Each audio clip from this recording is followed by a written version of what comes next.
Hello, Yes, sir. Yes, sir. can you Please hear? share, sir. Yeah, Yes, sir. so let us start. Sir, ma'am will introduce you to the audience. All right. Ma'am, you can start. Good afternoon to all. Welcome back to the afternoon session of FDP, sponsored by AICTE, organized by the Department of Biotechnology, the Oxford College of Engineering. Today, in the afternoon session, we have Dr. Pradeep Kumar Verma as our guest speaker. He holds expertise in microbiology, immunology, and marine biotechnology. He is a PhD in biochemistry and has around 35 years of research and teaching experience, which includes being a scientist in DRDO in DRDE Gwalior and NMRL Ambernath. He was also a faculty member in universities and institutes, Department of Microbiology, Bhopal University, Department of Microbiology, Cancer Hospital and Residential Institute, Gwalior. Sir was also a research scholar in ICMR, Zoonosis Division, NICD, Ministry of Health, Delhi, Department of Microbiology, VP Chest Institute, University of Delhi.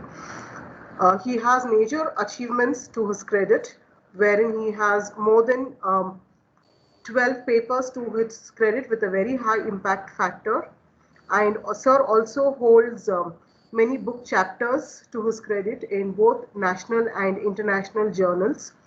He has filed for many patents and has also been granted many patents. Around 8 patents have been credited to him. He was instrumental in creating quite a few facilities at NMRL, which includes Marine Bacterial Genetic Engineering Lab, which was established in the year 2004. He's also created material testing facility for mold growth test as per GOST standards and tested 10 rubber compositions and 150 samples for fungal resistance of rubber gaskets and O-rings of BrahMos missiles. He is also a subject expert and a reviewer of 4 international journals, which includes Journal of Experimental Biology, Journal of Lipid Research, which comes under Elsevier publications, and Transaction of Indian Institute of Metals, Biotechnology and Applied Biochemistry as well.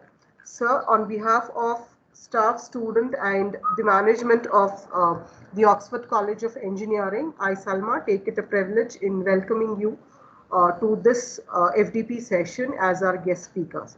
Sir, welcome, sir. Thank And sir, you. it is over to you to start with the session, sir. All right. Thank you. Thank you, Salma ji. It's certainly a privilege for me to share my experience with all the faculties, and I have made my best effort to give you the content which is useful and thought provoking. And I visualize that many of you may venture into the research area of marine biotechnology or biotechnology, right? So let me start, but before start, let me thank Professor Dr. B.K. Manjunath for giving me this opportunity to speak to you all. And my acquaintance with Dr. Manjunath is long since last, if I remember correctly, more than 10 years, and we were interacting on various research aspects. I visited your college also and had an interaction with faculties and students also 4 or 5 years back. So let me start with the innovations, my topic. Uh, in this AICT Faculty Development Program lecture, where I'll talk about the marine biotechnology. Before going further, my habit is to split the title into the keywords for better understanding. So first word is the innovations.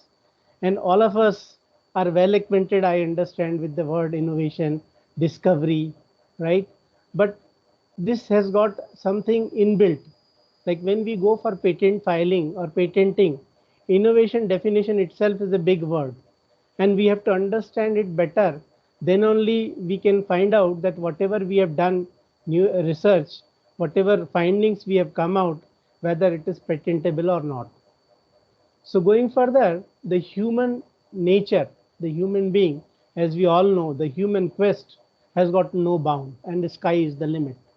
So human in search of better options, right from the olden days, or you can say rock this thing time.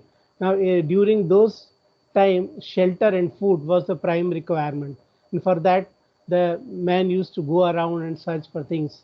But during this exploration of the earth or the woods or jungles or river area, right, surroundings or the beaches, many opportunities the human being has come across and started learning, catching fishes and all that for food.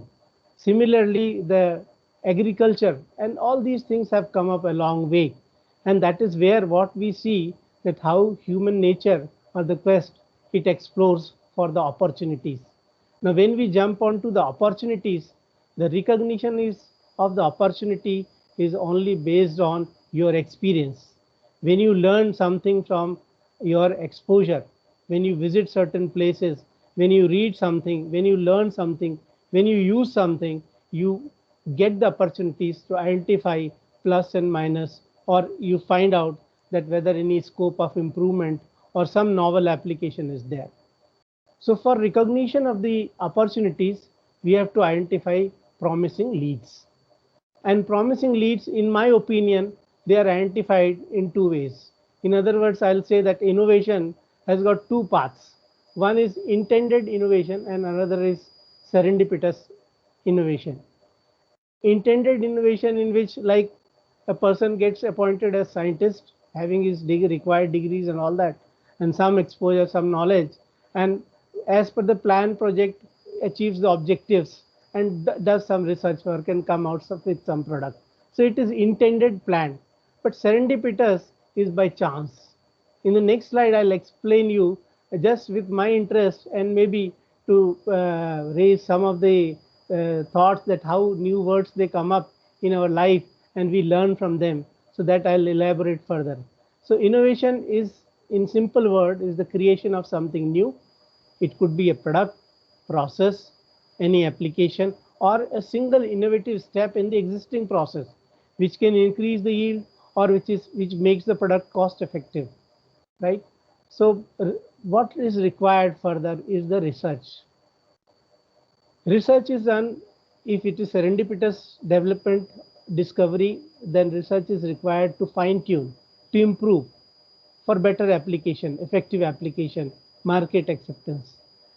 On the other hand, we have the other things which are intended innovations, in which again you have to go through the literature, find out the conventional methods and the scope of any improvement or new product if you can deliver. So there also you, for both the things, whether it is intended or serendipitous, a fine-tuning research is certainly required.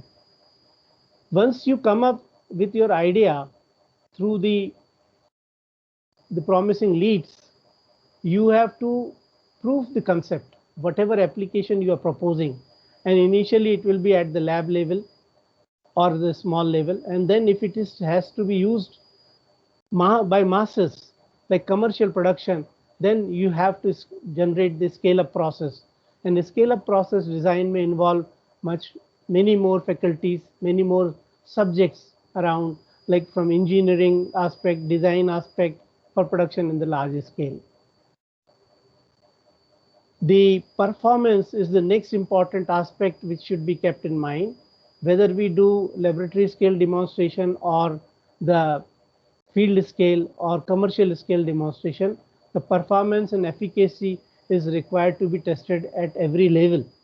Because when you do something in a small scale and same thing in the large scale or scale up, it may lose certain important properties.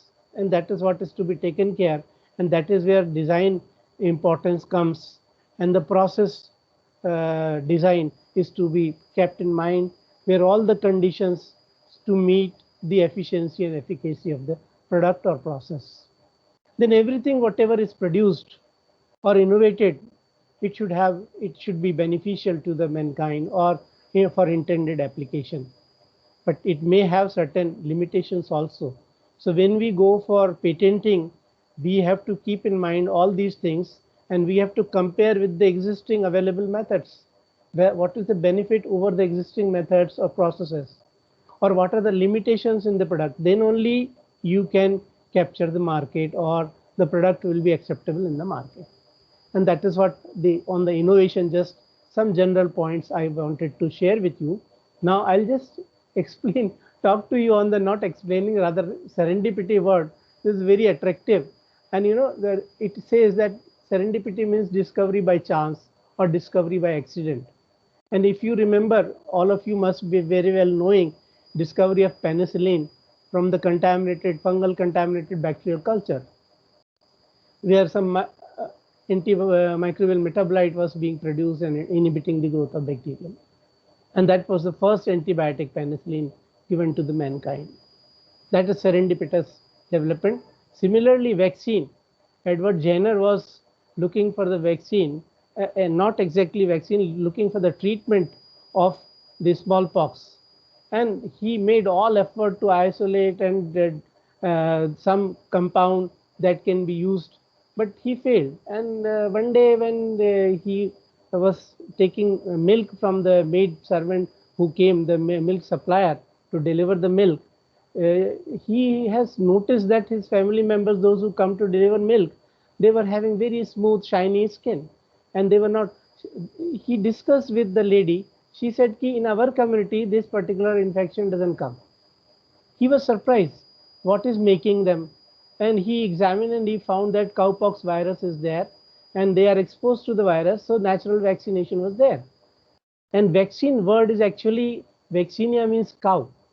So from this word, the vaccine word has come, and Edward Jenner, he used that vaccinia virus to generate initial vaccines. That was the first vaccine. So that is the serendipity.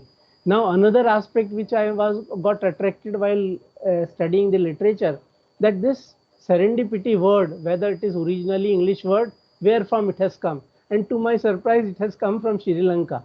Actually, not Sri Lanka, but from the name of Sri Lanka, which Arabic people used to call it, and those days it was Ceylon.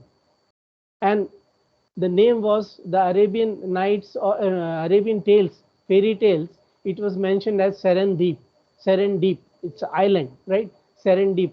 So in this style, when people were reading, these stories were very interesting. But the main aspect in this was this Persian fairy tale.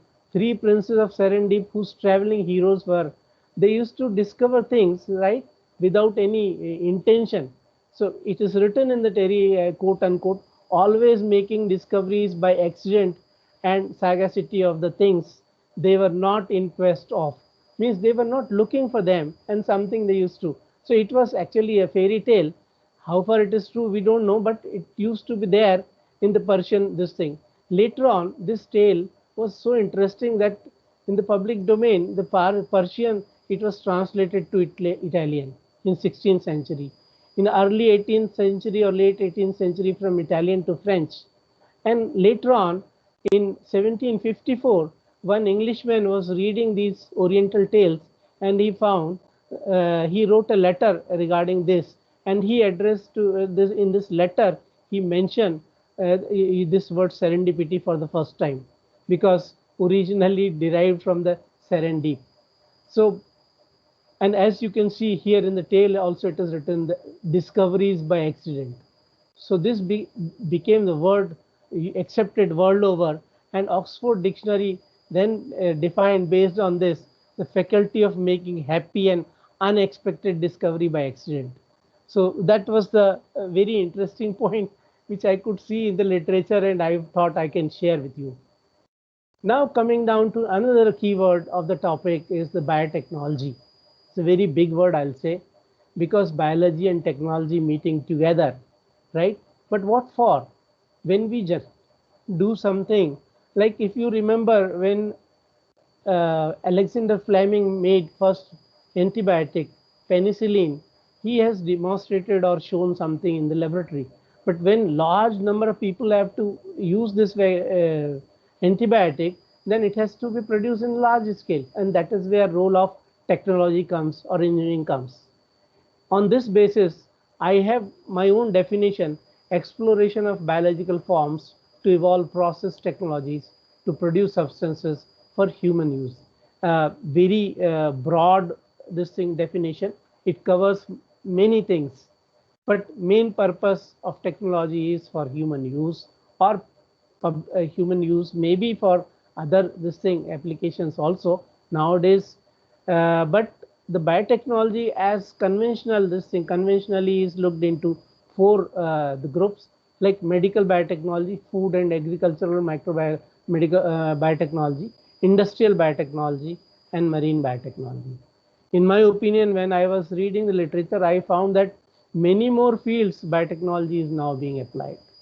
And on the right side in the green this thing panels, I am showing what are the products which are being developed. I'll not read all these, but certainly I must mention that industrial microbiology, industrial biotechnology is actually main role is to scale up process so that it can be bulk produced for mass use. And many aspects from the microbiology, biochemistry, biotechnology, they are kept in mind while designing the industrial upscale process design, right? Now, I will focus myself on the marine biotechnology because biotechnology itself is a very vast field, and for me it is not possible to cover all this. So I have concentrated or focused only on marine biotechnology, which is the area my domain since last 20 years. So let us go further. Let me elaborate little bit on the innovations in marine biotechnology, why it is required, why I have worked or why people are working on marine biotechnology, why marine biotechnology is the fourth arm of biotechnology. Because marine life or marine ecosystem is very rich source of natural products, and that too one you can easily make out that the conditions, the marine environment, it varies so much. See, the salinity also varies. Hypersaline conditions are there, low saline condition is there, right? Deep hydrothermal vents are there, the temperature, pressure variations, all these things. And you can say in simple words that extremophiles, all sorts of environment are possible.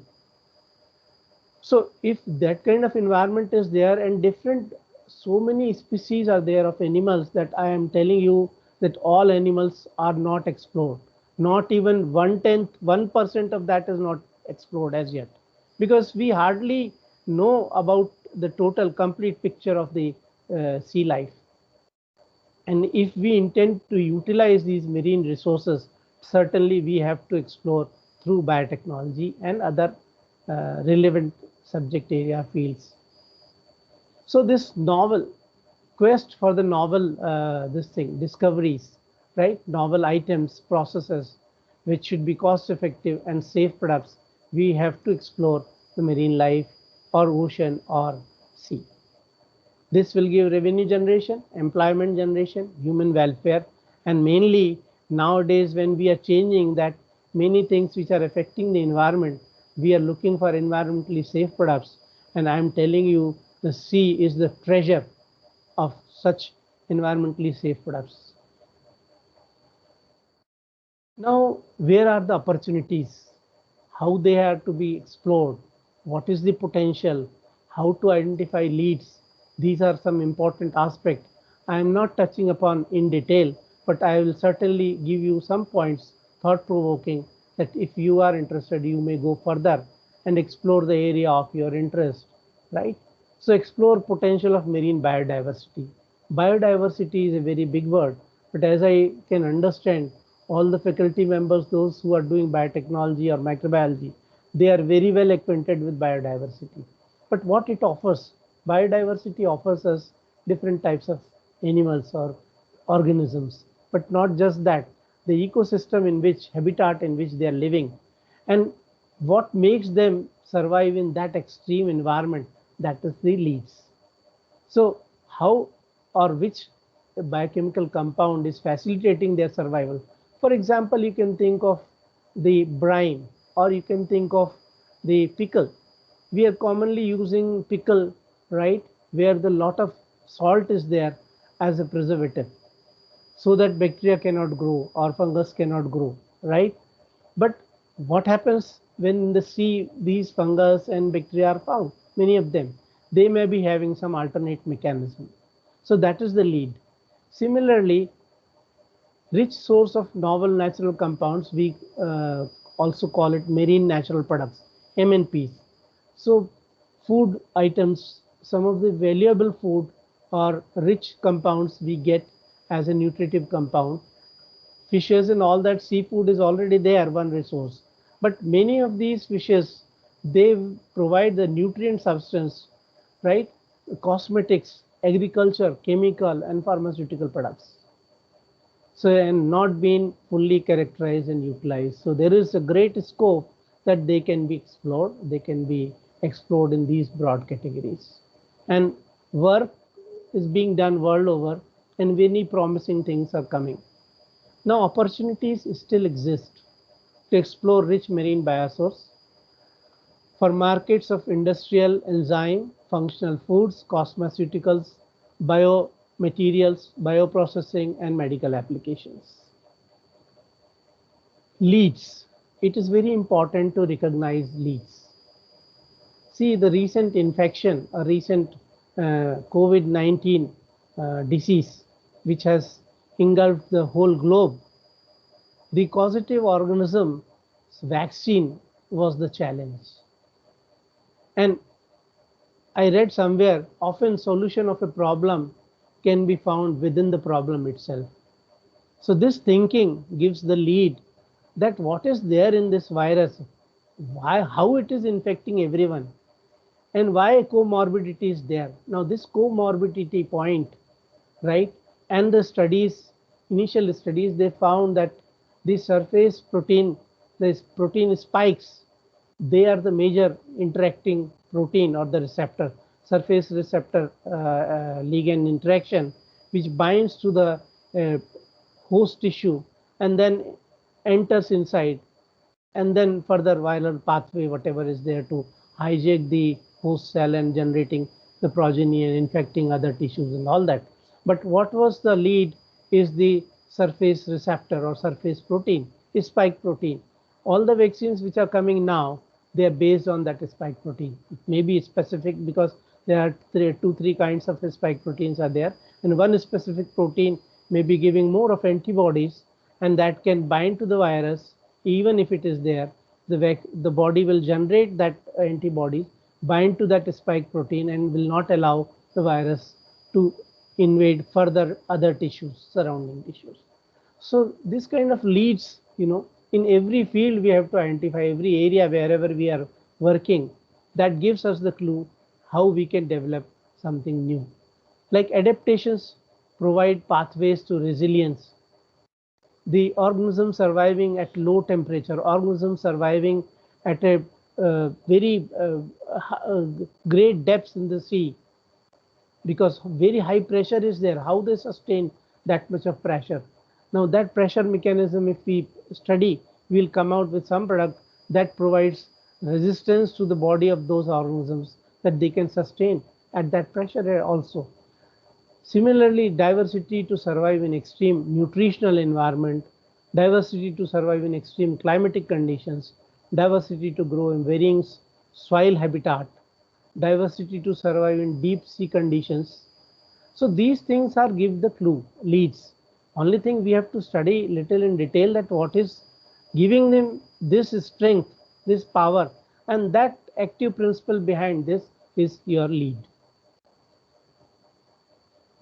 After saying so much, I just clubbing all these things together for potential candidate to go for innovation. And in broad categories, if I say innovation leads, they may be derived through biodiversity or seeing the biochemical pathways, regulatory events, or secondary metabolites. One can look into these leads and develop something new. You can see on the right top corner, I have shown a camera which is having lot of growth of barnacle on its surface. Maybe somebody has picked up from the depth of sea after an accident or something, it has fallen. Maybe it is picked up, but what clue it gives? It gives an innovation lead. And I'm sure many of you must have understood that how this organism barnacle is adhering, binding to this inert surface, man-made surface so efficiently. It is actually barnacle glue which is produced by barnacle, and it gets cured. And it has got typical specific amino acid sequence which has got the capability to bind in a particular matrix, and that is being characterized nowadays, and it is used as a bioglue in the dentist, the dental surgeons, they are using in many micro devices people are attempting, and some research is going on to bulk produce this so that if they can use in other engineering applications also. I just to give the a glimpse that how innovation leads, they can pop up some idea in your mind, and that you can further explore with research and make some application. So based on such leads, you can generate enzymes, medicines and drugs, vitamins, nutrients, biopolymer, biopigments, bacterial compounds, biofuel, fertilizer, and long list. This may not be complete. There may be very many things which can be included. One example you can see on top, the protease, lipase, amylase, cellulase enzyme. As you may be knowing, all these enzymes are incorporated nowadays in the detergent, because whatever food stains we get on our clothing or whatever stains are there, they get degraded with these enzymes. So these are some important aspects which can be dealt or which can be explored, or these are the deliverables can be derived through marine resources, and that is where marine biotechnology has great role, and one may have to explore from the available literature, see the guidelines, and then one can explore it. That is the area where one should work. Now coming to the main area, all these things put together, marine biotechnology, creation of novel products, process from marine organisms through the application of biotechnology, right? Ehrlich, I am mentioning this reference 2019. They have reviewed some very good work done by some of the groups, right? And I will suggest that those who are interested can refer to this literature. Here, marine biotechnology, all these things are together, and they will contribute to innovations in the field of marine biotechnology. It can be source organism. One may you develop biomimetics, marine derived drugs, or advanced drugs discovery can be made. I will at the end of the lecture some of the anti-cancer drugs I will mention which are already in the use. Then bioactive compounds, marine natural products. This is the biggest area which may cover all these things. At this juncture, when I say that research in the marine biotechnology one can pursue and then go ahead with some kind of roadmap, defined roadmap, and generate some IPR. Now, when you generate an IPR, it is important to file the patent. If you have generated the IPR, you have to register it. This has to go right as a patent. Never forget it. Whether it will see as a product, it will see the light of the day as a product or not, that is secondary. The primary thing that if you have made some novel observation, if you have made some new findings, certainly go for patenting. And many of the researchers initially, they have come up with a lot of good work they have done, but they have not patented. So patenting or protecting your IPR is very important.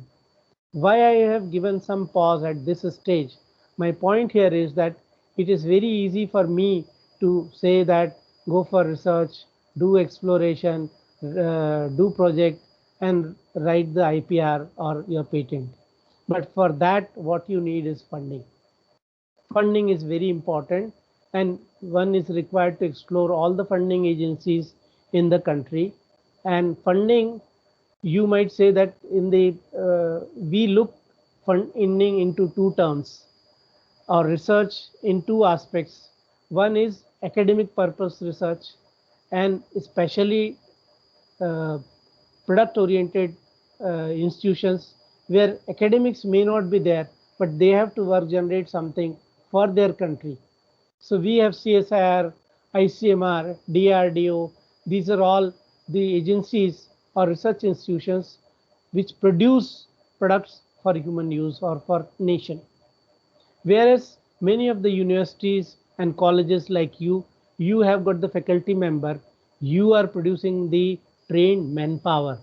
So research maybe in the beginning or the starting point, but the training comes from your end only. So certainly colleges should also make the effort, and to go further in the advanced stage, look for funding, create facilities. All these institutions, as I mentioned, DRDO, CSIR, ICMR, ICAR, all of them, they give funding. If you in the marine biotechnology or biotechnology department, if you have two projects, try to have at least 4 projects, so that you can give a good exposure, good nurturing to your student and the professors and teachers, if they have some good idea, because many professors, they're working since last 10 years, 20 years, 30 years, and they may be having some novel idea which they can explore as a need. So that is what my thinking, and I think that will be looked into. Now I will talk about my own exposure, my own work in past 20 years. As mentioned in the beginning in my introduction, I worked for 10 years in DRD Gwalior, worked on diagnostics and the vaccines. At NMRL since 1998, I can say 20 years, I worked on marine biotechnology, and my first assignment or project which I done was very fruitful and very successful. Why I am saying so is that I could start from scratch to patent granting and transfer of technology. So whole roadmap is covered with my project, and that is the oil spill bioremediation technology, for which this is the summarized executive summary points. The hydrocarbon degrading bacteria we have isolated from the seawater, harbor water. We developed the process technology for large scale production of bioemulsifier or biosurfactant, which is required to emulsify oil in water, so that the micro droplets around bacteria can enter easily. And some of the bacteria, they have the ability to degrade or eat hydrocarbons or fuel oil hydrocarbons, right? So they can degrade and improve the condition of the sea or water. Complete laboratory and field trials we have done, demonstrated to user, our Coast Guard and Navy and all many of the pollution control agencies, we have demonstrated this. In fact, I made a presentation at Vigyan Bhavan, and that presentation is available on the Google site or on the this thing open access, right? And this particular technology, then we have filed patent and transferred the technology to Viraj Clean Sea Enterprises, Navi Mumbai. So this is a complete story of oil spill bioremediation. This innovative approach, I am certainly not alone. The whole team, which I'll mention at the end of the slides, has worked on this, and this was very fruitful development. Another area which we have done is marine biofouling control. You must be knowing that ship, submarine, or any structure which is exposed to the seawater, many of the marine organisms, they grow on it. It may be small bacteria making a biofilm, or big large size seaweeds or invertebrates. All of them, they grow, and this growth, right, in the ship and submarine creates problem. What kind of problem it creates? It creates a drag, right? So if drag is there, fuel consumption is more, right? Maintenance costs will more, and frequent dry docking is required. You can imagine the ship is very big vessel, and dry docking frequently is not possible. Like our car or a scooter, we bring to this thing platform and wash it, clean it, and we may do it every day or maybe every 15 day or month, like that. But ships or submarines, they cannot be dry docked, right, every year. Even every year it is not possible. They can do dry docking 2 to 3 years, 4 years, or 5 years after, because it's a costly affair. Now, for that purpose, what is required is that fouling should be minimized or controlled. Many of you may be knowing that earlier tin-based coating, tributyl tin-based coating were used, and that used to give protection from fouling for about 10 to 15 years. But tin is harmful, and it was found that the tin level world over in the sea has increased so much that it is causing mutation in marine animals, and which is very dangerous, right? It is causing the changes in the destruction of all females, only males are surviving. So in that, finally the complete crop will go. So that is why it is said that this tin-based compound should not be used. And IMO, International Maritime Organization, they have banned in 2003 use of tin-based compound and paint. And whatever ships were painted in 2003 or before, they said they should be phased out at least by 2008. 5 years time they have given. And now we are in 2021. And no ship is painted with tin-based coating. But no option was available. Many types of paints are developed, right? But what was the need of our was that environmentally safe painting. Any biocide or chemical, if it is incorporated, it should not be toxic to the marine life. Towards this end, what we did, we isolated marine natural products from 2 marine organisms. In fact, we explored many organisms, bacteria, right? But finally, these 2 were found promising, Diplosoma similis and Zoobotrya verticillum. These 2 organisms we explored, and their compound in anti-fouling coating from naval platform, and patent is also filed. I'll elaborate further in the subsequent slides. Biofilm control, we isolated 2 marine bacterial epibionts, the bacteria growing on the surface of the barnacle. They generate some antimicrobial compound, and that was found to show biofilm control, and we characterized it, and we will discuss further. Biodegradation of waste, isolated bacteria degrading surface coating of waste beverage cans. See, beverage cans, we were shown, you must have seen in the Nature and many magazines, that it was a concern. All maritime organization or maritime ships, whether it is of defense or the merchant ships, they are using these beverage cans, right? And they are thrown just like that in the sea. We were given this problem by the Navy, that what can be done with these cans. What we found, that it is a very useful metal. Why it is to be thrown? Why not to remove the coating and get the pure aluminum? And we could identify the bacteria which is doing this. This particular thing also we have patented. We isolated bacteria degrading low density polyethylene. Although at a low density only we could demonstrate, and this work also we have published and shown, people have shown interest, but it has not gone further away, right? The patents are filed, relevant research is published. This is, as I started telling you, that we have done these many things in biotechnology, and in the beginning, the theme of the lecture or theme of this training program, the biotechnology innovations, right? Roadmap is very important, and it has got 2 major components. Like, one is the research area to develop some product or process, and that is the marine biotechnology. Most of us, we go from this to this, but going further to scale up or to market or to enterprise development, this becomes a limitation. And I will suggest that if you are coming up some with promising product or process, and you could demonstrate even at laboratory scale, then you look for the funding, ask for the funding, and say that you have got a promising thing which can be scaled up and commercialized. You are looking for that. Even if you are not able to get funding for that, at this stage, if you are confident, you write your patent. The second part is enterprise. Take the help of the experts in this domain, where you can do scale up, market exploration, and then market entry, which is important.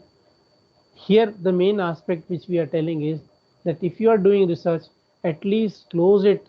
If it is certainly you have got something promising, close it with your patent, so that at least it will be available to others, that they can go further from this end to this end. Okay. Now, if I am suggesting that this roadmap, how far I have done justice with the roadmap, I'll show you in the subsequent slide. This is the roadmap, right? Innovation roadmap.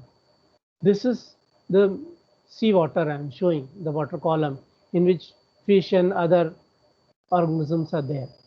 We isolated number of bacteria, oil degrading bacteria. We isolated bacteria which is producing antibiotic, right? We isolated fungus which is degrading the phosphates or solubilizing phosphates. All these things we have done. So this is the marine resource explored. The organisms are isolated. identified the specific needs, leads were identified, and then here in this case it is bacterium which was showing a fluorescence, right? And we found this particular product, its gene also we detected, we confirmed, submitted to gene bank, got the accession number also. Then when it was screened for against some bacteria growing and forming a biofilm on the mild steel or perspex, we tested whether this particular compound is inhibiting. Rather, we found that it is inhibiting, and we proposed that it can be used in the biofilm control. So this is the compound pyrrolintrin antibiotic, and we put in the biofilm coating, and it is preventing biofilm formation. Now this has gone up to this stage. This particular portion is still pending, or the colleagues they are doing it at NMRL.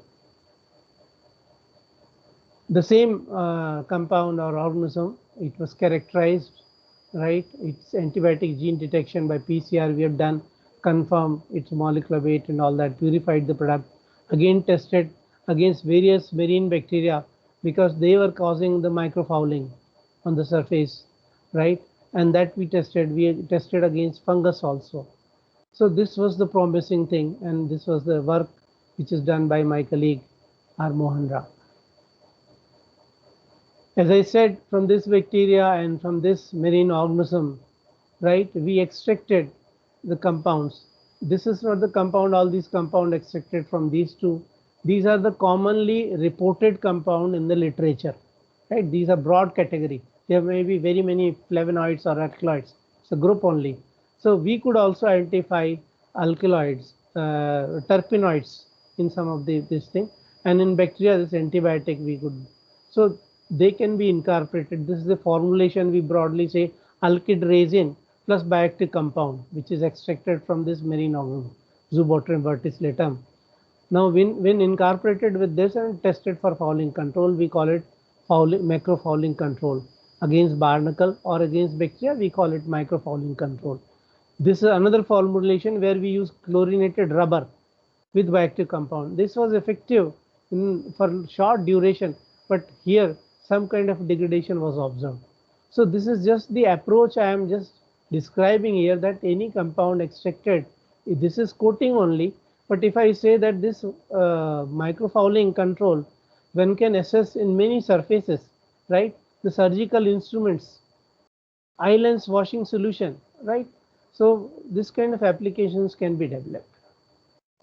This Zoobotrym verticllatum, as I shown in the previous slide, this was studied, characterized, and then finally tested for its toxicity. Because incorporation, you certainly need to know the TCID 50 or TC50, right? LC50. Based on that, you have to determine the concentration that only you have to use. Here 12.5 microgram in the bioassay, it was showing the 100% mortality. So as I said, this is patented, the approach, achievement, and the finally patent is filed. The two organisms, Diplosoma similis and Z. verticllatum. These are the name of the main associated scientists who have developed this. So natural antifouling compound of bacteria, marine invertebrates and plants, solvent extraction was done. Then in the bioassay guided approach, they were screened for antifouling activity or antibiofilm activity. These bioactive compounds were characterized for their molecular weight, their structure at different level, and then incorporated into coating. Another work which was done by one of my PhD student, Gayatri Baul, here she isolated number of bacteria from the surface of the barnacle with the idea, with the lead, innovation lead, that why nothing is growing on the surface of the barnacle.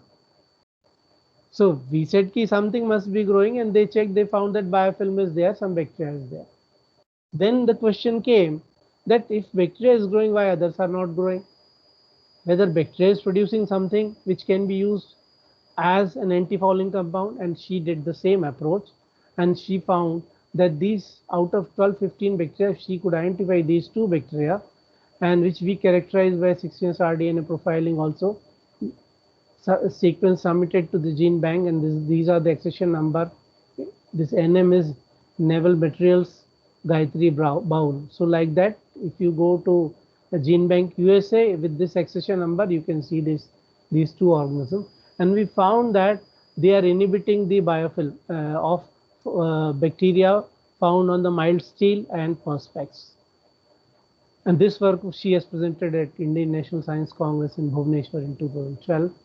Similarly, this is one gene YMH which is found on the bacterium Bacillus. Bacillus, they are environmental bacillus and found in all kind of environment, right? And many of them, they are very harmful, like in the operation theater, Bacillus subtilis and Bacillus, many of them, they may cause problem, right? So whether Bacillus, if you detect in the surfaces with simple test, it would be very nice.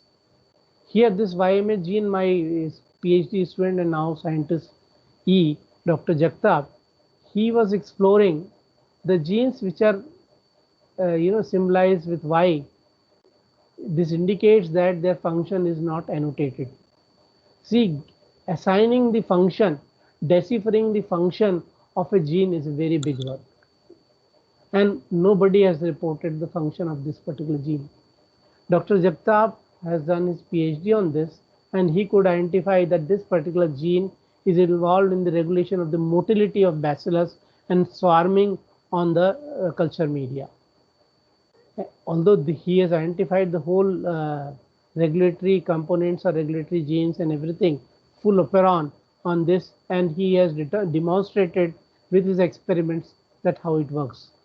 But simultaneously, he developed a detection method based on this gene that all bacillus can be detected, or at least marine bacillus can be detected.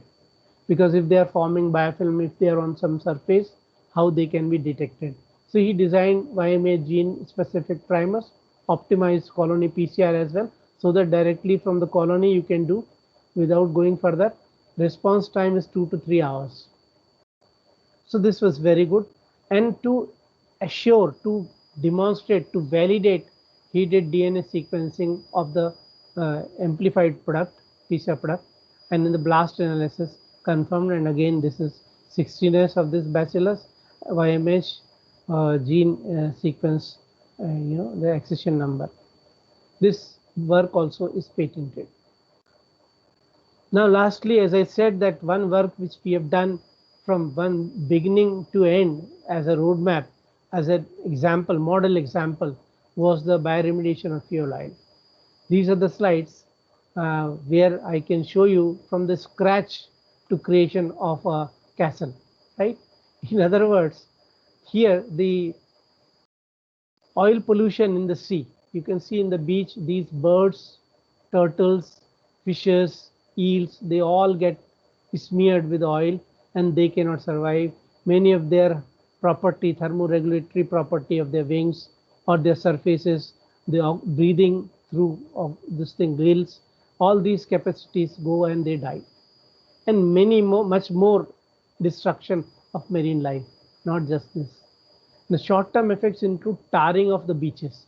I am talking about the whole ecosystem gets affected and whole beach will get blackened, right? Damage to the fisheries, water contamination, all these things. The long-term effect, persistent toxic chemicals. All the hydrocarbon components will be there in the water and soil. Permanent genetic mutation on, right? And these mutated things, they enter through food chain and may come to the land. Those who are consuming the seafood, many of these toxic compound, harmful compound, which may cause genetic mutation, including cancer, leading to cancer. All this is the effect of the oil pollution. So such a big, grave problem. How it is dealt in a bioremediation or eco-friendly green approach by us. You can see I have divided to represent the concept into 4 columns. The first column, you can see thick oil layer. This is fuel oil or the hydrocarbon oil. You can say HSD, high-speed diesel, or crude oil. When spills are there, this kind of thick layer forms, and underneath the oxygen, dissolved oxygen level goes down. And if dissolved oxygen is not there, many organisms will die. Fishes, bacteria, and algae, the seaweeds, corals, everything will die. So this is a damage to the ecosystem. What we did, we isolated the natural bacteria from such site where recurrent oil pollution was there. And we found some of the bacteria over a period of time, they developed the capability to eat oil, degrade oil, survive on oil. Now we felt that why not this works as our innovation lead. We should study these bacteria. We picked up those bacteria. I am telling you, from Naval Dockyard, our team isolated around 22 to 30 bacteria. All of them were screened in the laboratory condition, that what kind of hydrocarbon they are utilizing, or whether they can grow on high-speed diesel or on oil or furnace fuel oil or on crude oil. All the three we have compared, studied. And what second slide, second column is showing that HSD and bacteria, if they are there, the bacteria can eat. But they may not survive for long unless they are supplied with nutrients, especially nitrogen. As you know, for synthesis of all the protein and the DNA, the nitrogens are very important as a fertilizer. So here in the third column, you can see nutrient is added.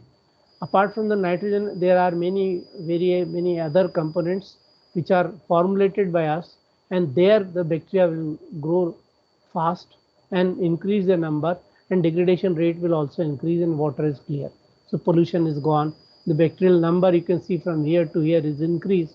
The oxygen content you can see, and that is how the animals are surviving. So this particular technology we designed, although the conceptual diagram is drawn after completing the work, after demonstrating everything, and which I'll show you in the subsequent slide. Here the emulsifier, which emulsifies oil in water. You know, the surface tension of water is 72 millinewton per meter of the distilled water. Now, if we add this bioemulsifier, it drastically reduces to 31 to 37. Right? This property makes the oil in water emulsion facilitates this. And you may be knowing that in many of the paint formulation, such surfactant or surfactants are used. This is bioemulsifier, and we characterize it with analytical techniques like thermogravimetric analysis. Its temperature, thermal stability, it can withstand it starts degrading at 200 degrees centigrade. So above 200 degrees centigrade, it will degrade. So storage conditions we can determine, and the property of the substance also can be judged. It is stable at 199 degrees centigrade, and then molecular weight by GPC, gel permeation chromatography, we determined that its molecular weight was this much, 5919. Polydispersity, 1 or 2 compound mixture was there, it is not pure, so it was showing little polydispersity, 1.1. The infrared signature we did, and we could identify the groups which were present. The solubility in alcohol water. Why it was important? Because this has to be used in the seawater.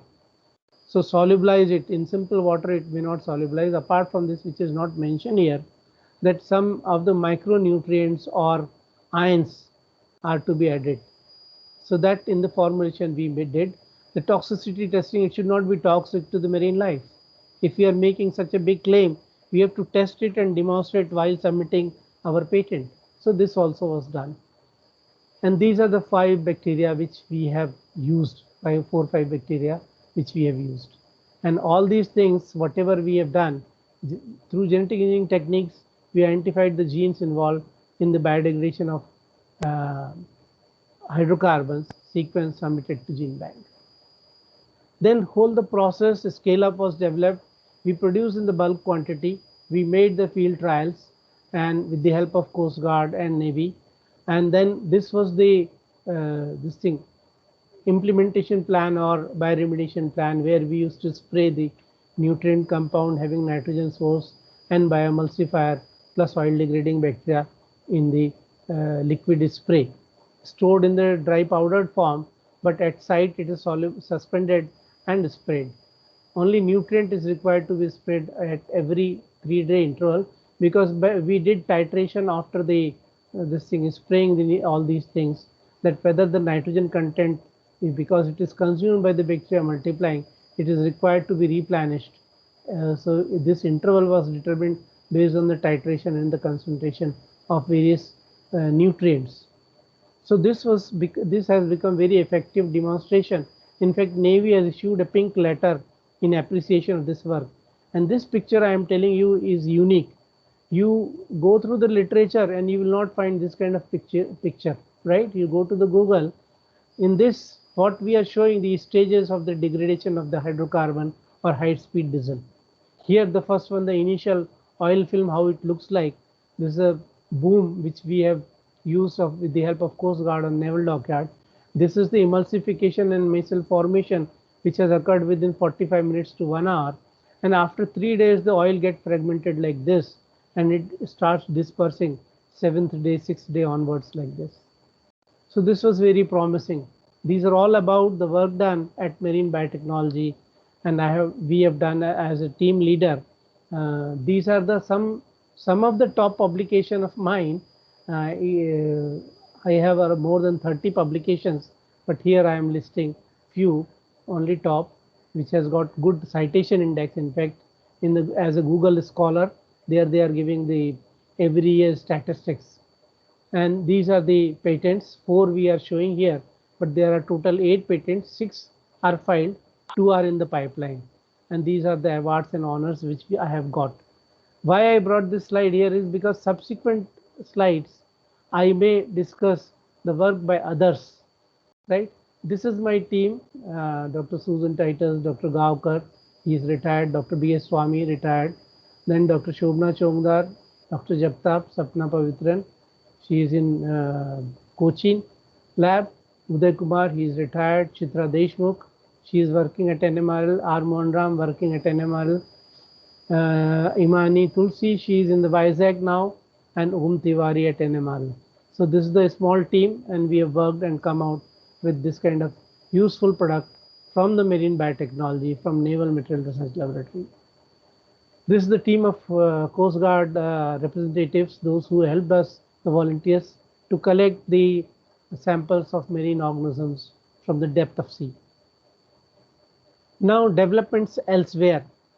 The purpose of giving this slide is that to make you or to convey you that many promising things are still coming from the sea, and marine biotechnology is certainly a promising area where treasure of material, treasure of drugs, useful products, bioactive compounds is there.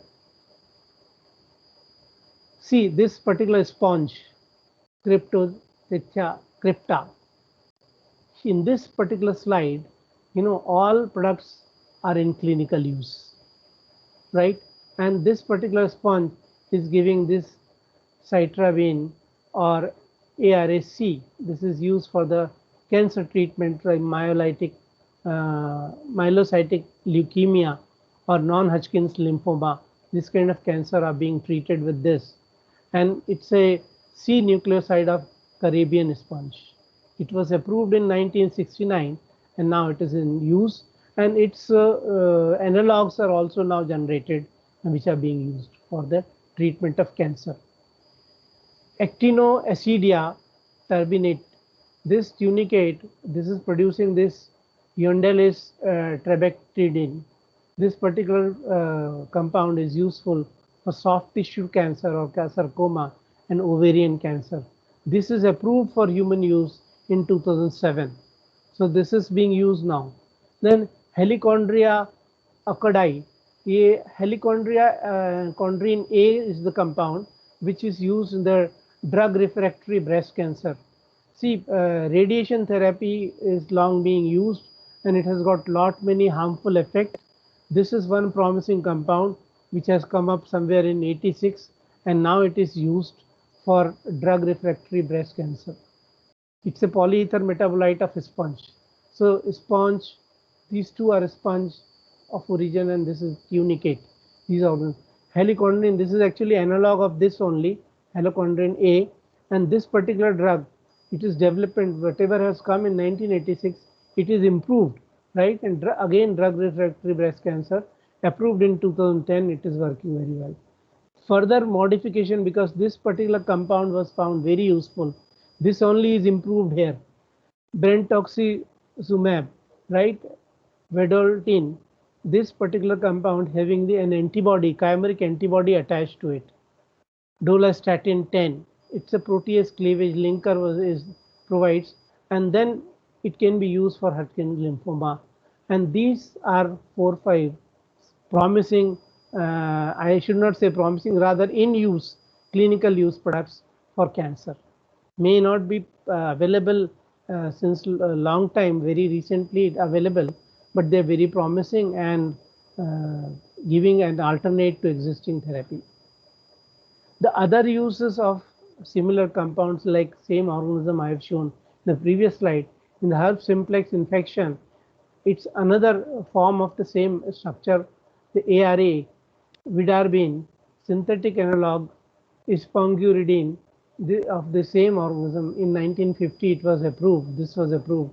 Its synthetic analog, this is used for herpes simplex treatment. This is the analog of this. ARA, same compound, now by fermentation it is produced in the larger scale. So you can see the modification of the process, because the source organism is a limitation. We cannot frequently collect this organism, and sometimes it may become endangered. So we should not use a lot of this thing organism, rather one may identify and use. So here they have developed the process where they could clone and modify the genetic makeup and get the production through Streptomyces antibioticus, and this particular compound can be bulk produced in the laboratory scale without endangering this particular organism. So this kind of approach of biotechnology is again an innovative area which people they are exploring. Another compound, this is from this thing magician cone snail. This is marine natural product of Conus magnus snail, and the compound is ziconotide. Ziconotide, it's a calcium channel binding conotoxin based compound. It is useful treating severe pain which is not being treated by other pain relieving drugs. And now it has come up in a big way that it is very useful for the cancer patients having the pain and all that. This is a common area which many of you may be knowing. Omega-3 fatty acid rich fishes are there. In India also these fishes are found, right? And one can explore the method of looking the genes which is making this omega-3 fatty acid specific to these, and then can bulk produce in this kind of pathway by cloning into some bacteria or the fungus or actinomycetes, right? This is useful in triglyceride management in obese or insulin resistant or diabetic mellitus patients, and also in the atherosclerosis where hardening of arteries leads to the heart attack or a stroke. Now the compounds of marine origin which are in the pipeline, which are coming up, this is the work by a very big group of the European Union. They have done some big exploration, and in last about 10 years, 10-15 years, they have screened around 26 compounds through phase 1 and phase 3 trials. They are going, means very recently they may be available, out of which you can see 23 are anti-cancer agents. Treatment of schizophrenia and Alzheimer. See, so far not very effective treatment is available for these two diseases.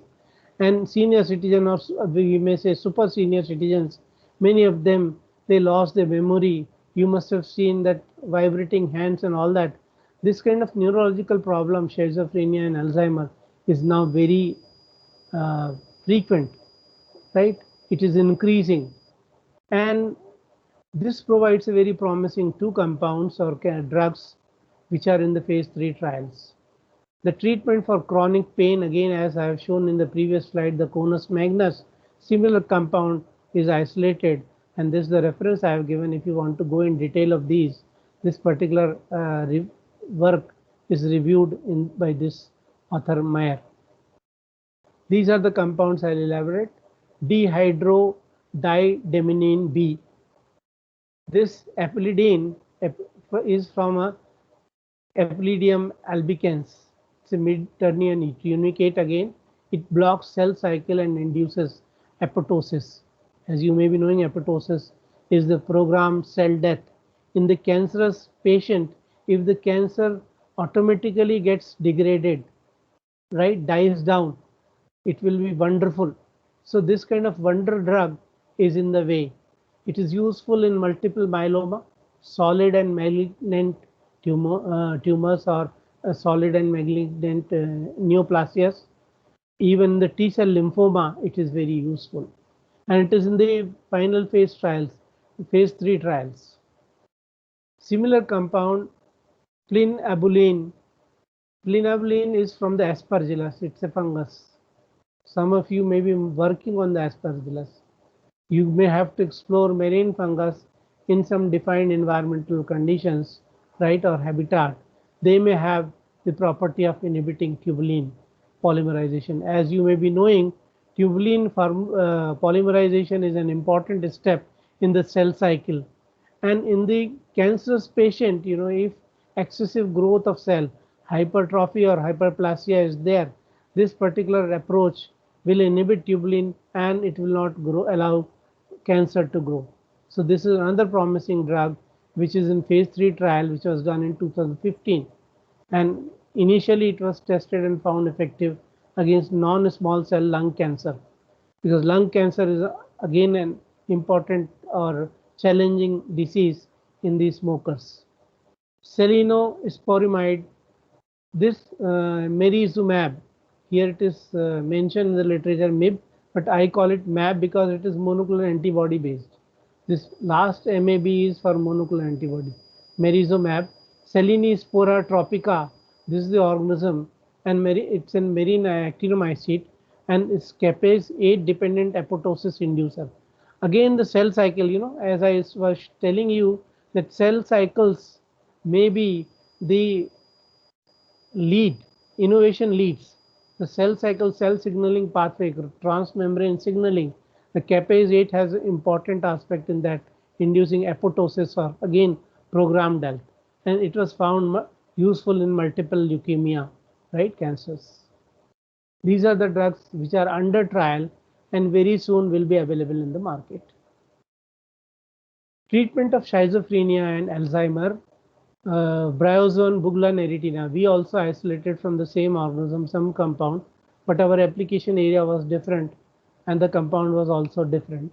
Here it is bryostatin 1 from buglan erythina, a bryozoan species. It produces macrolide lactone. You must have read macrolide antibiotics, right? This is macrolide lactone, it has got a lactone ring, a potent modulator of protein kinase C. And you may be knowing protein kinase C again important in transmembrane signaling. Any receptor ligand interaction and any signal is passed from the surface stimuli of any cell when it goes to the nucleus, and then the response of that cell is based on this, whether to undergo division or to undergo disruption or to generate some metabolite to defend that stimuli. All that is based on this. But here in the case of cancer, the protein kinase C modulator can prevent further growth of the cell or further growth of cancer. This is under phase 2 trial, clinical trials, a product of Neurotrop Bioscience. Why I mention is because it is now must be their property. But in the literature, Laurenti et al. They have described in 2012, it is effective in treatment in Alzheimer's disease. It reduces toxic amyloid beta protein level. See, this protein level increases, which causes problem of Alzheimer. So if this can be removed, the Alzheimer patient can recover, and that is the aspect which they have shown, that its plaques and deposits can be helps in restoring the lost synapse and recognition or cognition, memory loss functions. All these things through bryostatin, through this organism, this bryozoan species. Now, if we keep collecting the large biomass of this organism, or if we grow in the laboratory condition in large scale, we may be able to produce some quantity. But for large scale production, the active compound is required to be this thing characterized and may be synthesized, or we may generate a biomimetic. Similarly, DMXBA, this is their code name, so I don't give the elaboration of this. But here, the first slide, the previous slide where I have shown little elaboration of this is given in the first one, right? The same compound, a synthetic analog of a toxic alkaloid of nematarian worm such as Paranematous peregrine and Amphiporus lactiflorius. These two organisms are found to give this kind of compound, This is found to improve sensory and recognition or cognition, like sensory deficit in experimental animals. The compound is neuroprotective. It was demonstrated in the laboratory condition in vivo and in vitro. Phase 1, phase 2 clinical trials completed. It is significant in cognitive improvement of young adults in schizophrenic patients, also useful in treatment of Alzheimer's disease and schizophrenia. As I mentioned, the drug is being produced by the Comentis Incorporation. These are the authors who have reviewed and reported this finding that this compound from these organisms is useful in the schizophrenia and Alzheimer. Analgesics, many analgesics are available in the market, but certain types of pain, they are not relieved with conventional analgesics. Marine fishes, algae, bacteria are found to produce inhibitors of sodium gated voltage channels. If you read the physiology of pain, you will come to know that how these sodium gated voltage channels, they play an important role in the pain management, right? So one of the tetrodotoxin, which is a very toxic compound, a guanidine alkaloid, which is reported in Saxidomus giganticus, it's a bivalve mollusk, right? This particular compound, people they have tested, or researchers they have found that effective again as analgesic, useful for the cancer patient, and it is very effective over conventional ones. It is under phase 3 and phase 2 trials. 2 formulations are there of this WEX Pharmaceuticals Canada, and I am sure that this particular compound will give some relief to cancer patients. Again, having the neurotropic pain, the separate formulation, peripheral and cancer related pain, the separate formulation. Alkaloids of secret of life, this particular article in Elsevier, this book, where they have elaborated on this particular aspect. Carotenoids, most of you must be well aware, the carrots which we take, the color which is there in vegetables, mostly it is carotenoids. But there are very many number of carotenoids known, 600 carotenoids are known. And in this particular organism, this is zooplankton, phytoplankton, Phaeodactylum trichorentum. This particular organism gives a very good astaxanthin. This carotenoid is considered as superfood, super nutrient. It can cross blood-brain barrier. If you must have read the physiology of this thing, and many compounds, they cannot reach up to brain because of the blood-brain barrier. Certain drugs they cannot reach, and that is why many treatment, if anything is there in the brain, it is very difficult to reach. But this compound can reach, cross the blood-brain barrier, so it is useful. It can cross membranes, easy to absorb, right? And this makes it a superfood, super nutrient. It uses protection from free radicals. As you know, superoxide dismutase, the superoxide radicals, they are the cause of the damage of tissue, maybe in the eye or in the skin, due to any chemical or irritation or some medicinal effect or anti-aging and anti-fatigue composition. This particular compound is very useful for protection, and they have done in the experimentation, and they have shown that for eye protection, skin health, and anti-aging and anti-fatigue, this is an effective compound. Another xanthine group compound, the carotenoid fucoxanthin, in obesity reduction. This is very interesting. You will be surprised that they have tested in mouse and rats. The mice and rats, they have tested, and exclusively, which is the problematic fat, the abdominal fat, they could demonstrate it removal in the mice and rat using this fucoxanthin, right? So this particular formulation they are intending for human use to reduce the obesity.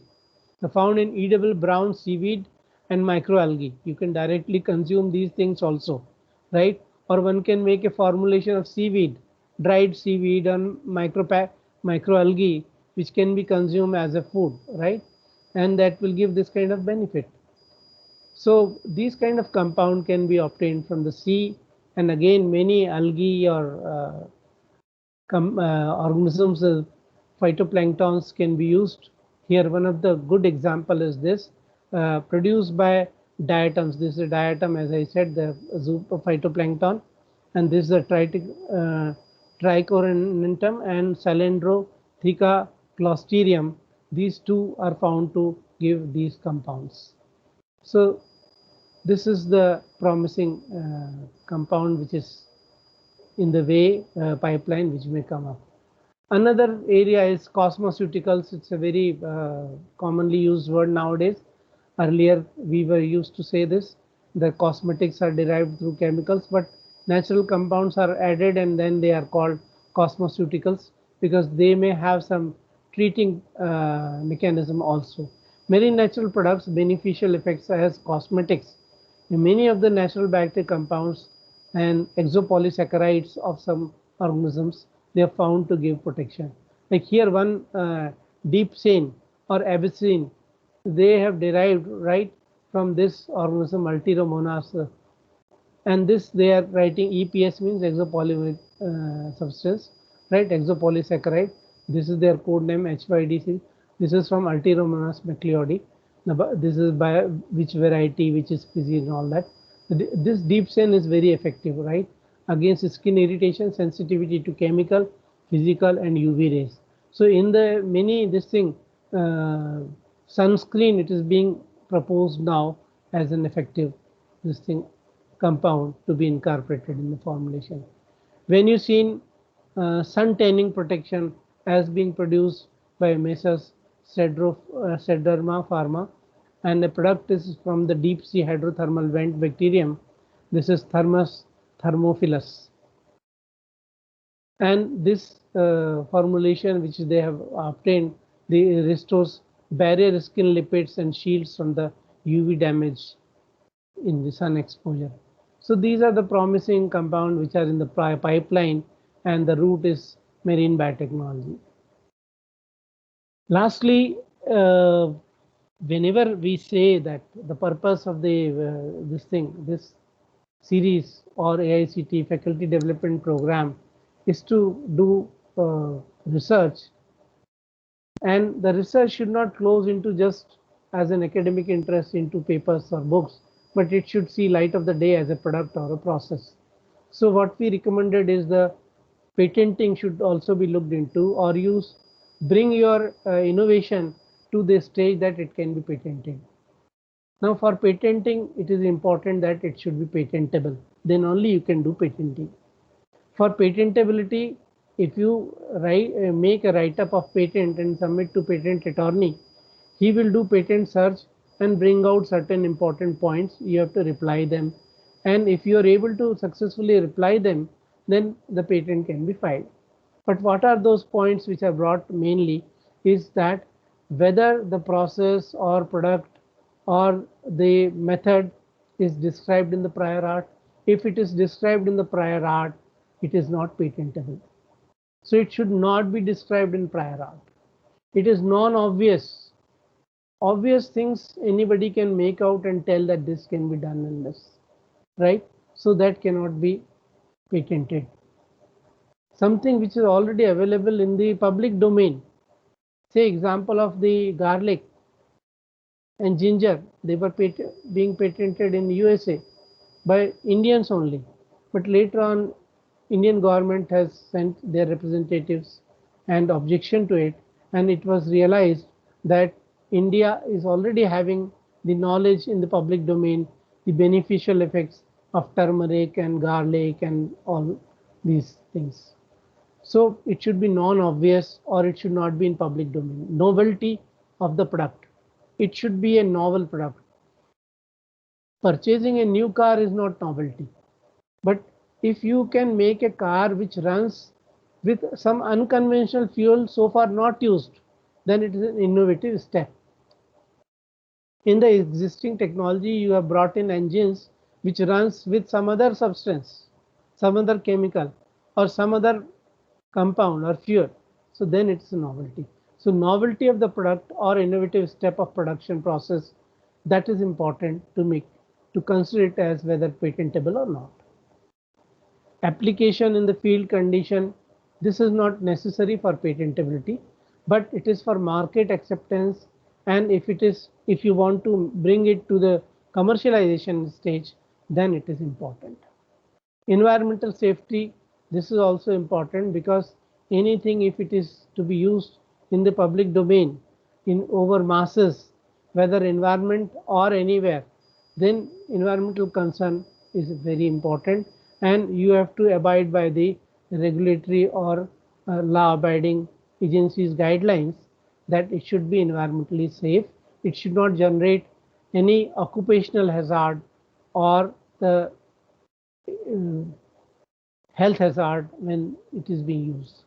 Finally, the market viability, it should be comparable to the market available products. It should be cheaper, or it may have some better properties, and it should be cost effective. These are some broad points, because as I understand that many of the speakers must have covered this in detail, right? So just few points I have mentioned here. So at the end, I conclude with some very general points that marine biotechnology offers opportunities to generate environmentally safe and effective substances for human use as food, vitamins, enzymes, antibiotics, bioadhesives. There is a long list. I am telling you, whatever I have given, this is not complete. There may be very many things. I myself have come across the bioprinting material, printing in this our inkjet printer. One can use some of the compounds which are derived from this. Many dyes, right? Food grade additives. So many things which we have discussed in the previous slides also. There is a long list, and we can say the marine environment or sea, water, or ocean is the treasure and need to be explored. Exploration of marine resources can be made successfully through a defined development roadmap. I have shown you two slides on the development roadmap. One is having the biotechnology part, and another is commercialization part, right? If we can do at least the biotechnology part and file a patent, that will remain in the literature available to others, and they may find, if they may find a scope at certain time point, and they can elaborate it to, or they can bring it to the public domain with some modification or improvement. Marine organisms may be explored without endangering the biodiversity by identifying the marine natural products and their large scale production via bioactive compound or biomimetics or synthetic analogs. Marine organisms, many invertebrates we cannot collect. Many area are preserved and you cannot get the biomass, right? Even if you get, you may not get with the frequency or the quantity you require. So why to limit this scope? Because these are the limiting points when you commercialize, and that is why the approach should be the very clear to us, that how the raw material will be resourced. If it cannot be resourced, the biomaterial cannot be resourced, then we may look into biomimetics and synthetic analogs. So beforehand, these properties, these areas can be explored, and we may have to take the help of other area experts like chemistry and engineering sites. The biotech products need to be tested in phased trials before public use. As you all know, the statutory guidelines are to be followed, necessary permissions are to be taken, but in the initial research stages, certain permissions are only required. Only when you go public use or in the environment, then these things are very important.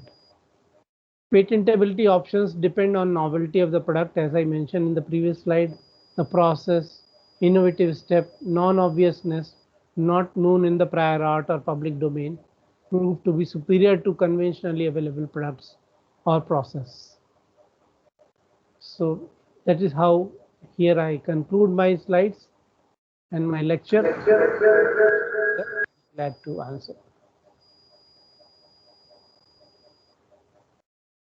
Yes, please. Thank you, sir. Thank you very much for your exhaustive and wonderful, informative lecture. It is your experience which was speaking rather than anything else. Really, it was an impressive session for us. I hope all the faculties got motivated and inspired from the volume of the experience that you have and the knowledge that you shared with us. Thank you very much for your informative talk, sir. Thank you, sir, for this wonderful talk. And we have a question from one of our participants. Your talk was very informative. My question is, when I hear your talk, I find marine biotechnology interesting and that should be my domain. Or if I read a paper on cell lines and culturing, then I find that interesting. It's hard to understand which is my domain of interest. So if you can tell how to understand domain of interest, and if you can also tell us how you find marine biotechnology is your domain of interest. So it's like summary is like he couldn't able to fix the domain of his interest. So if he listen to marine biotechnology talk, he is feeling like marine biotechnology is his domain of interest. And if he reads some other papers and then he feels, let me shift it to that domain. So he is asking what made you to select marine biotechnology as your domain of interest, and what are all the points or positive things because of which he can select marine biotechnology as his domain. Yeah, question is very interesting. What I find that are you able to hear me? Sir, we can hear you. Can you hear me? Yeah. What I'm saying is that if you are asking, if she is asking about me only, then it's a question, answer is different.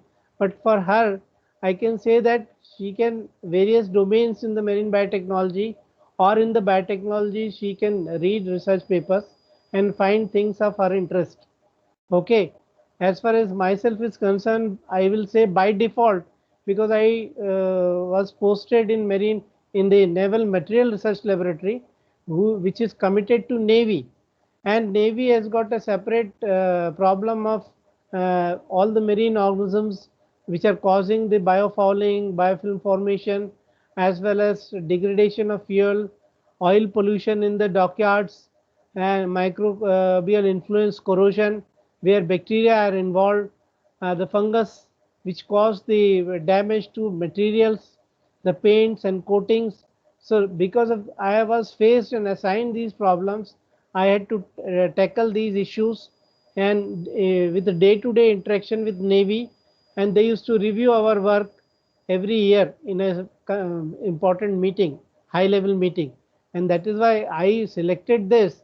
But for her, I will say that 2-3 points she has to take into the mind, that what is the rich resource in the sea where she is working or she is residing.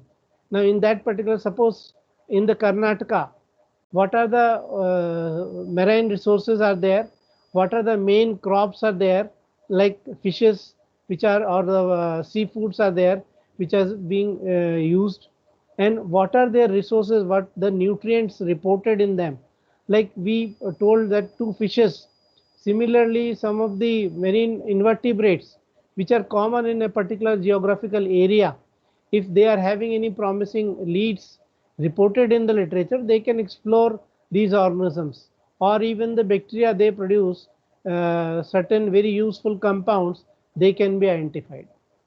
So it depends on like after reading the literature and the interest of the individual, it may vary, and one may look into those aspects. Like I'll give you one more example. I discussed about the keratin, right? There are about 600 different types of keratins are reported. Now these keratins are found in many blue-green algae as well as in many marine organisms, seaweeds, right? And once upon a time, I was thinking that food grade colorants or dyes which are not available, because many of the chemical dyes, it is required to be food grade, and food grade dye of natural this thing origin, they are beneficial. So why not to develop some process and we may extract out, see from the flowers, different kind of flowers one can do, and from different kind of colorful many marine organisms, one can look into these coloring agent or dyes and develop a process to extract them for commercial scale use, because food grade dyes are very costly. whether I have answered the question or something else, Yes, sir. some Yeah. more points. Sir, one more question from one of our participants. Sir, Yeah. could you brief on microbial degradation of plastics in marine ecosystem when certain areas of the ocean are still inaccessible? See, degradation of polyethylene is a very big problem. It's a very challenging problem, and since last I could hear since last 30-40 years people are doing, but no substantial development has come, right?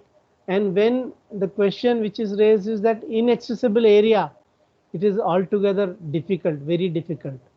Whatever we have demonstrated, that is why I mentioned, if you remember in the slide, that we reached up to certain level. Beyond that we have not gone. The reason was that the degradation of polyethylene we could demonstrate in the low density polyethylene only, not in the high density polyethylene. And when we use these bacteria, they utilize hydrocarbons, and apart from that they require that initial treatment to the polyethylene.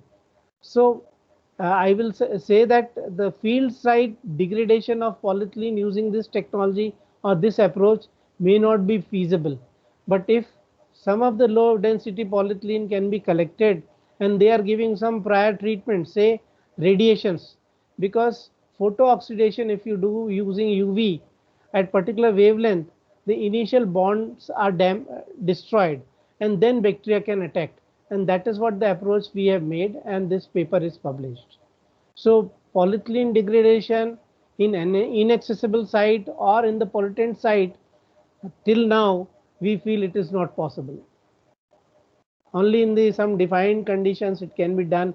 Say if we develop a biodigester in which the first step is the crushing or breaking of the polyethylene, then or plastic, then UV irradiation followed by bacterial treatment or fungal treatment which can utilize it. And this approach we proposed, but we have not gone further.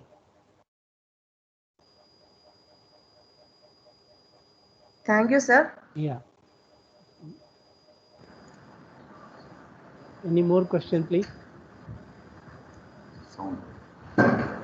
Did you hear me? Yes, sir. Yes, sir.